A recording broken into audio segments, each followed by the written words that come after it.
বসুন্ধরা গ্রুপের চেয়ারম্যান আহমেদ আকবর সোবহান, তার ছেলে সায়েম সোবহান আনভীর সহ পরিবারের ৯ সদস্যকে জিজ্ঞাসাবাদের জন্য তলব করেছে দুর্নীতি দমন কমিশন। তলবি নোটিসে ২৫ ও ২৬শে মে দুদকের প্রধান কার্যালয়ে হাজির হতে বলা হয়েছে।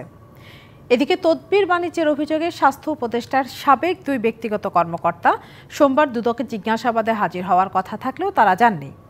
এ কারণে তারা আত্মপক্ষ সমর্থনের সুযোগ হারিয়েছেন, জানিয়েছেন দুদক মহাপরিচালক। ভূমি দখল, ঋণ জালিয়াতি, অর্থ আত্মসাতের বিভিন্ন অভিযোগে অনুসন্ধান করছে দুর্নীতি দমন কমিশন। এরই মধ্যে এই গ্রুপের চেয়ারম্যান সহ পরিবারের বেশ কয়েকজনের শেয়ার অ্যাকাউন্ট, বিদেশি সম্পদ জব্দ, নাগরিকত্ব গ্রহণের বিষয়ে বিভিন্ন পদক্ষেপ গ্রহণ করেছে দুদক। অনুসন্ধানের অংশ হিসেবে গ্রুপের চেয়ারম্যান আহমদ আকবর সোবহান, এমডি সায়েম সোবহান আনভীর সহ পরিবারের ৯ সদস্যকে আগামী ২৫ ও ২৬ মে জিজ্ঞাসাবাদের জন্য তলব করে চিঠি দিয়েছে সংস্থাটি। নগদ পেমেন্টে ৫০০ টাকা পর্যন্ত ক্যাশব্যাক আর লেনদেনে প্রতিদিন ডিপ ফ্রিজ এবং ঘন্টায় ঘন্টায় এসি, টিভি সহ দারুণ সব গিফট।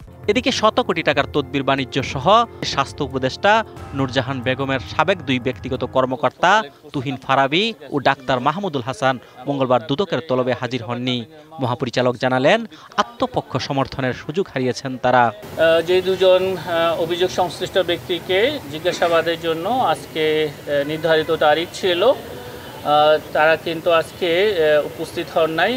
এখন পর্যন্ত তাদের কোনো সময় বৃদ্ধির জন্য তাদের কোনো আবেদনও পাওয়া যায়নি। এটা তাদের আত্মপক্ষ সমর্থনের জন্য তাদেরকে সুযোগ দেওয়া হয়েছে। এই সুযোগ যদি তারা না নেন তাহলে এটা তাদের বিষয়। এদিন ২ কোটি ৬৩ লাখ টাকার অবৈধ সম্পদ অর্জনের অভিযোগে চট্টগ্রাম পাসপোর্ট অফিসের পরিচালক সাইদুল ইসলাম ও তার স্ত্রীর বিরুদ্ধে মামলা করেছে দুদক। ২ কোটি ৬৩ লক্ষ টাকারও বেশি মূল্যের সম্পদ অর্জন এবং উক্ত সম্পদ জ্ঞাতসারে হস্তান্তর, স্থানান্তর, রূপান্তর করার অপরাধ প্রমাণিত হওয়ায় তাদের দুজনের বিরুদ্ধে ১২ সংশ্লিষ্ট ধারায় এবং দণ্ডবিধির ১০৯ ধারায় একটি মামলা রুজুর সিদ্ধান্ত গৃহীত হয়েছে। অজিত সরকার, ডিবিসি নিউজ, ঢাকা।